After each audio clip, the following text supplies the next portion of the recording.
Okay, may buntag sa tanano. Today I am having trouble with some errors reported during the while conducting the EDAT for the second quarter. So, report ako and kaning error ang yang report. No, right after the examination right after the student taking the examinations, pag-submit all niya, may tabuan na pop up nga the learner is not found in the server. Please contact your examiner for possible contingency measure. No? Naano siya problema, kini niya siya, it has something to do with kanang na ang student list template nga gi-upload sa atong examination. So atong siyang i-try no. So kini niya siya nga student list template no. Atong siyang i-try. So as you can see kini ni ang atong LRN kay LRN man atong gigamit pag access. Nakakuan siya kanang na ang naka in number format ni siya. So if we try to right click this one and then click on format cells, makita nato nga daari naka-number format siya sa format cells na to. Okay, wala siya sa problema. Ato try siya og na ang ato siyang try observe, try tag observe sa examinations no. Balik ko diri sa kuan ani nga module and then add this and then I will be just using my 30, 36, 72 this LRN and then search and then I'm going to upload the file. As for example, this one is for grade 12 and then I'm gonna select mono and then section A8 and then student list template. Katong siya nga template akong gamiton. Akong i-try. I just wanna save this one for sure. Okay? And then okay, mo na siya nga template and then click on open and then save. Okay, nara siya. Now, I'm going to browse this one. Okay. So, exam ID is BL001501. Okay, and then the LRN. Kaya nga case, iya pa ning dawatons because ako muna siyang ako siyang na program nga dapat niya ang number in access niya makita ra tong number. Okay? LRN enter and then okay, start with. Okay. Now, answer lang I don't know. Okay. This one and then answer next. Dili na ako basahon kay malangan. Taas atong video. Okay. Okay. And then question number 9 pa. Okay.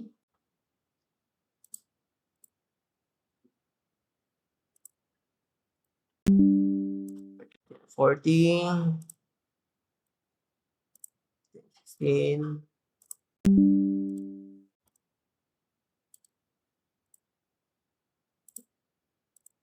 okay 20 and then submit all. So mo na ning error nga nigawas mo na ning report no. The learner is not found in the server. Please contact your examiner for possible contingency measure.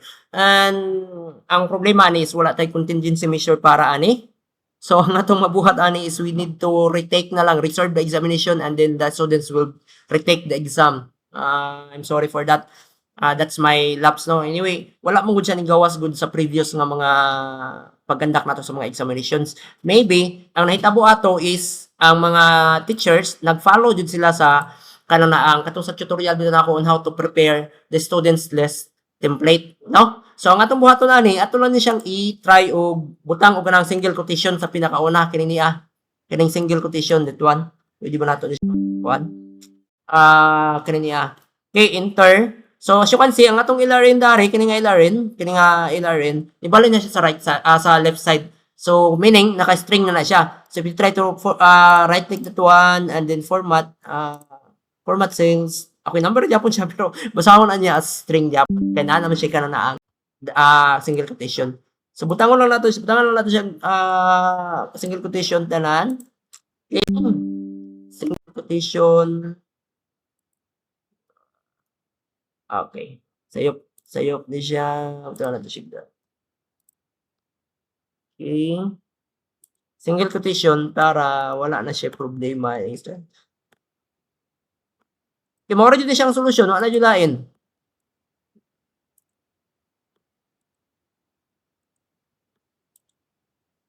Okay, tanan. Butangon nato single quotation. Okay, I think it's done. So try na to save and then we'll try to serve again. So this one, download result na lang para mo gawas na siya, cancel din nato siya download. Anyway, wala man time hay mo ato. Then let's finish para mabalik na sa kanang kuan. Mabalik na sa ato ang window. Okay? So right now, save na to ni siya. Try to sir balik. Balik na dire. So add test na balik. 30, 36, 72. And then search. And then take na kanina ang hapon nga exam file. Same exam file. Okay. Monograde. And then say A. Then kanini ang ato ang student list template nga edited na. So as you can see, lang taon na to dari sa iyahang kuan. Sa iyahang kuan o na siya sa right.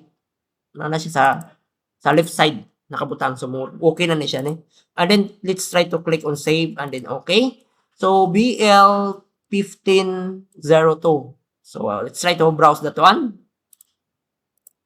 BL001502. And then the LRN, try na to, same LRN. Copy lang na to and then paste. Kung I make it faster para mahumanda yun. Okay? And then start with, and let's try to answer this one. Next. Right. Right.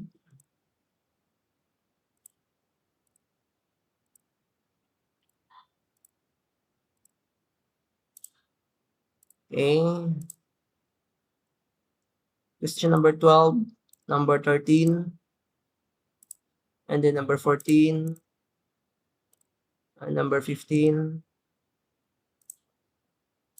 number 16, number 17, 18, 19. And then for the last number, 20, and then submit all, and then boom. No? Result successfully recorded. I hope this resolved your issue. So, inanaan na nato siya pag inanaan din nato siya pag-resolve, no? Anyway, I will be adjusting my back end here. Ako na siyang i-adjust para by next time, even numbers or text, iyan yung basahon, no? So, I think that's it. So, maura dito siya and I hope solve na ang atong problem.